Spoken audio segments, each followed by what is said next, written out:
Alhamdulillah Rabbil Alamin, wassalatu wassalam ala Sayyid al-Mursalin. Quand tu vas avoir un enfant ou tu veux te donner à toi pour quelqu'un qui vient de changer de religion, qui vient de passer du mensonge à la vérité, car l'islam c'est la vérité. Car l'islam c'est la vérité. Et Allah il dit dans le Coran, qui est la parole d'Allah, فَذَلِكُمُ اللَّهُ رَبُّكُمُ الْحَقِّ فَمَاذَا بَعْدَ الْحَقِّ إِلَّا الضَّلَالِ. Allah il nous dit dans le Coran de l'adorer, parce que c'est Allah le vrai Seigneur qui mérite l'adoration. Et qu'est-ce qu'il y a à part, après le vrai que le mensonge? D'accord? Allah, il dit au prophète de poser la question au kuffar. قُلْ مَنْ يَرْزُقُكُم مِّنَ السَّمَاءِ وَالْأَرْضِ أَمَّنْ يَمْلِكُ السَّمْعَ وَالْأَبْصَارَ وَمَنْ يُخْرِجُ الْحَيَّ مِنَ الْمَيِّتِ وَيُخْرِجُ الميت من الحي ومن يدبر الأمر فسيقولون الله فقل أفلا تتقون فذلكم الله ربكم الحق فماذا بعد الحق إلا الضلال فأنا تصرفون. Yani, dis-leur, qui vous donne votre subsistance, qui fait descendre la pluie, qui fait sortir votre subsistance de la terre, fruits, légumes, qui entend tout et voit tout, qui destine tout ce qu'il veut, qui sort le mort du vivant et le vivant du mort. Et ils vont dire, c'est Allah. Alors il leur dit, eh ben, c'est lui qui fait tout ça, c'est Allah qui fait tout ça, c'est Allah qui doit être le seul vrai adoré. Et qu'est-ce qu'il y a après la vraie adoration que le mensonge? Par conséquent, nous disons à ceux qui viennent de rentrer dans l'islam, bienvenue à vous dans la vraie religion et dans le chemin du paradis. Et tout ce qui est adoré en dehors d'Allah est en réalité un chemin vers l'enfer.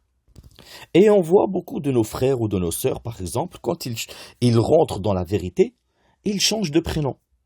Ils changent de prénom, à savoir déjà que ce n'est pas une obligation. Si tu as un prénom français, anglais, suisse, peu importe, qui ne va pas à l'encontre de la religion, tu n'es pas obligé de le changer. Mais si il va à l'encontre de la religion, tu es obligé de le changer. Attention, même par rapport à un surnom, choisir une kunya, Abu Intel, etc. En aucun cas, cette kunya doit être du shirk ou doit être vulgaire, par exemple, ou des choses comme ça. Mais le pire, c'est le shirk.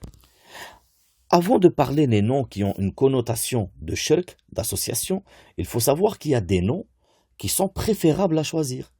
Par exemple, le prophète sallallahu alayhi wa sallam, dans un hadith sahih, il nous dit Ahabbul asma ilallah, Abdullah, wa Abdurrahman, wa al-Harith. Les noms les plus aimés par Allah, Abdullah, Abdurrahman, al-Harith. Bien sûr, s'ensuit tous les noms qui montrent connotation à la soumission à Allah. Abdullah, Abdurrahman, Abdel Aziz, Abdel Wahhab. Tous ces noms-là sont des noms préférables et très préférables parce que ce sont des noms qui montrent qui ont une connotation à la soumission à Allah. Il y a aussi des noms qui sont préférables comme le nom des prophètes, par exemple Muhammad, Ismaïl, Isa, Ibrahim, Moussa, Shuaïb, etc. Il y en a plein. Et pour les femmes, pareil.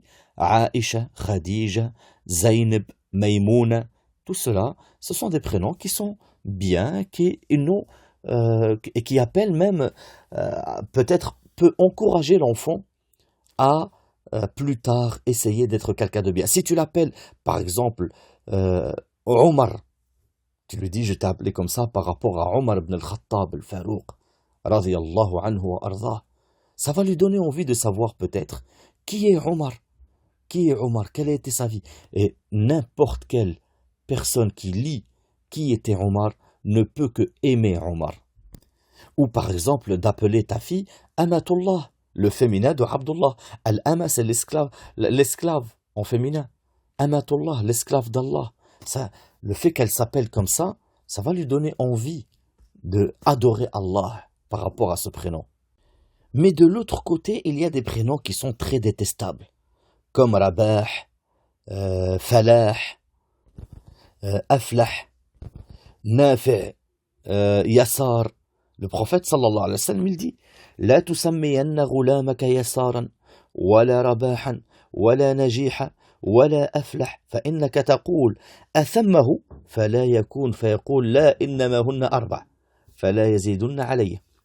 D'accord? Et en bref, il dit n'appelle pas ton fils Rabah, yani la réussite, on va dire, ou plutôt le fait de gagner, ou najihan, la réussite, aflah, la victoire ou le bonheur. Peut-être tu vas dire, est-ce qu'un tel est là? Et tu vas dire non, je te donne un exemple. La personne s'appelle Nafi', et toi tu vas dire, hal fil bayti Nafi'? Et lui il est pas là. Tu vas dire non. Yani, il y a plusieurs personnes, et Nafi', comme le prophète sallallahu alayhi wa sallam a interdit d'appeler Nafi', Nafi', un utile, ou plutôt utilité. Tu vas dire, il s'appelle Nafi'. Est-ce que dans la maison il y a un utile ou une utilité? Tu vas dire non. Tu vas dire non, il n'y a pas. Yani, c'est par rapport lil fa'il. Par rapport lil fa'il. Donc, c'est très déconseillé d'appeler ses enfants comme ça. Et le prophète lui-même, sallallahu alayhi wa sallam, Aïcha, radiyallahu anha, elle disait Kana Rasulullah, sallallahu alayhi wa sallam, yughayyiru al-ism al-qabih. Il changeait le nom qui était pas bien, yani, vulgaire, ou qui a une connotation interdite. Comme par exemple, il y avait une fille de Amr, elle s'appelait Asiya, la transgressrice, yani. Le Nabi sallallahu alayhi wa sallam, il lui a changé son prénom, il l'a appelé Jamila. C'est aussi interdit de appeler des prénoms qui ont une connotation de éloge, comme par exemple Barra. Il y avait une fille, d'ailleurs c'est Zaynab bint Abi Salama. Avant elle ne s'appelait pas Zaynab radiallahu anha arda. Elle s'appelait Barra. Ou le bar, c'est le bienfaiteur, le bon, d'accord. Et le prophète sallallahu alayhi wa sallam, il لا تزكوا أنفسكم الله أعلم بأهل البر منكم. Ne faites pas les éloges de vous-même. Allah sait mieux que vous lequel est le bon ou pas. Et il lui pose la question, il dit, on l'appelle comment?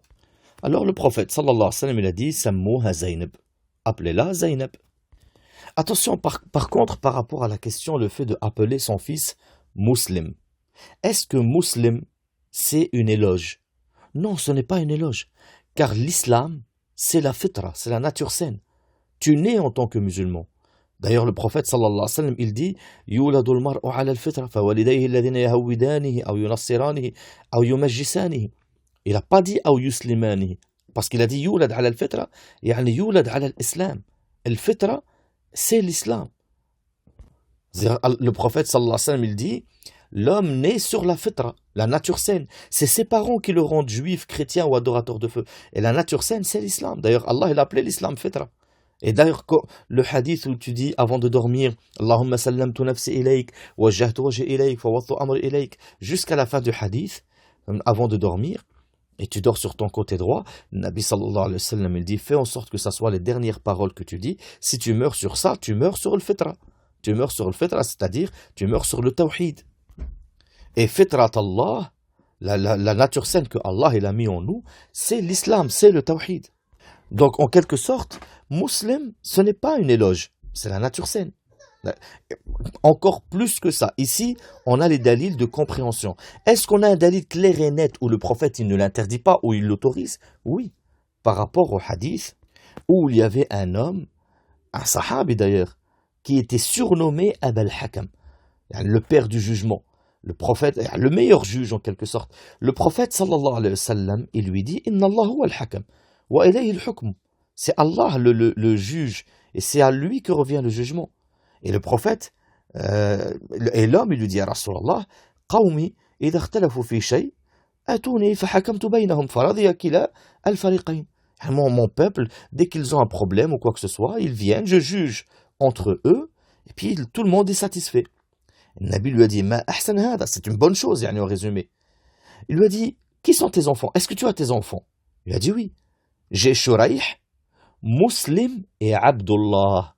J'ai un enfant qui s'appelle Shuraih, un enfant qui s'appelle Muslim et un enfant qui s'appelle Abdullah. Et le Nabi sallallahu alayhi wa sallam lui dit, Faman akbaruhum, c'est lequel le plus grand? Qal Shuraih. Qala anta Abu Shuraih. Alors tu es Abu Shuraih. Ici, l'homme, Abu Shuraih, il avait un enfant qui s'appelle Muslim. Et le prophète, sallallahu alayhi wa sallam, rappelez-vous, il a changé le prénom de Zayn parce qu'elle s'appelait Barra, parce que c'est des éloges. Il lui dit clairement, La tuzakku anfusakum. Si Muslim c'était une tazkiya, le prophète, sallallahu alayhi wa sallam, aurait fait la même chose. Change le prénom de Muslim, La tuzakku anfusakum. Mais il ne lui a pas changé. Et ça, c'est clairement iqrar, c'est une autorisation à appeler son fils Muslim. Par contre, vous remarquerez une chose ici. Le prophète sallallahu alayhi wa sallam, et il dit à Aba Shurayh, ne te fais pas appeler Aba al-Hakam, le meilleur juge ou des choses comme ça. Il faut en conclure quelque chose. Et cette chose à en conclure est que c'est haram de se donner un surnom, en quelque sorte qui soit un mauvais comportement envers Allah, ou qui va faire presque ressembler le nom à une des particularités d'Allah. Et ça, c'est haram. D'accord? Le Nabi sallallahu alayhi wa sallam, il dit par exemple, Inna akhna ismin indallah rajulun tasamma malik al-amlak. Le pire des prénoms, le pire des surnoms auprès d'Allah, quelqu'un qui s'est fait appeler le roi des rois. Et le prophète, il dit pourquoi? Il dit parce que la malika illallah, il n'y a pas d'autre roi que Allah. C'est vrai, toute la royauté appartient à Allah. Allah dans le Coran, il dit قُلْ اللَّهُمَّ مَالِكَ الْمُلْكِ تُؤْتِي الْمُلْكَ مَنْ تَشَاءُ وَتَنْزِعُ الْمُلْكَ مِمَّنْ تَشَاءُ وَتُعِزُّ مَنْ تَشَاءُ وَتُذِلُّ مَنْ تَشَاءُ. Donc Allah, il dit, c'est Allah le roi des rois. Il donne une certaine royauté limitée à qui il veut et il l'enlève de qui il veut. Il élève qui il veut, il rabaisse qui il veut. Donc là, il y a juste de se donner un surnom qui est une particularité qui ne, en aucun cas, convient à aucune créature et qui ne convient qu'au créateur, comme Malik al-Amlak. Et ça, c'est haram. Attention, dans une riwaya du hadith, le prophète, il a donné une particularité que réellement seul un homme qui aime la transgression et qui déteste Allah peut s'appeler comme ça quand il a entendu le hadith. Car le prophète, sallallahu alayhi wa sallam, dans les riwayas de Muslim, il dit Aghyadh rajul ala Allah yawm al-qiyamah wa akhbathuhu. Fi riwaya wa akhbath rajul yusamma malik al-amlak. La malika illa Allah. Il y a celui qui va provoquer une des plus grandes colères d'Allah le jour du jugement. Et le pire des hommes, le jour du jugement, c'est celui qui se faisait surnommer le roi des rois. Ou par exemple, Qadi al-Qudat, le juge des juges. Et dans une riwaya que le Cheikh al-Albani l'a authentifié d'ailleurs, عند الطبراني, le prophète sallallahu alayhi wa sallam, il dit اشتد غضب الله تعالى على من زعم أنه ملك الأملاك. Et la colère d'Allah, elle s'est renforcée sur celui qui prétend qu'il est le roi des rois. Attention une chose, soit il se fait lui surnommer comme ça, soit on le surnomme comme ça, puis il accepte. Bien sûr, ça rentre dedans, tout ce qui rentre là-dedans, comme le juge des juges, le roi des rois. Dans d'autres langues, il dit Shahin Shan, aussi pareil, c'est la même chose. Attention à une chose, certains ulama, ils ont dit, si tu le spécifies, c'est autorisé. Si tu le spécifies, c'est autorisé. Minhum Sheikh al-Uthaymin, minhum Sheikh Ben Baz, rahimahumullah. Ils ont dit, si tu dis par exemple, Qadi Qudat Misr, le juge des juges d'Égypte, c'est autorisé. Qadi Qudat al-Arab, le juge des juges des Arabes, c'est autorisé. Qadi Qudat Mecca, le juge des juges à la Mecque, c'est autorisé parce que tu l'as spécifié à un endroit et là il n'y a pas de mauvais comportement envers Allah. Ça c'est l'avis de certains ulama, mais beaucoup de ulama ils ont dit le mieux c'est de délaisser. Donc parce que c'est des particularités qui sont spécifiques à Allah. C'est comme il l'a expliqué le prophète sallallahu alayhi wa sallam, il dit la malik illa Allah.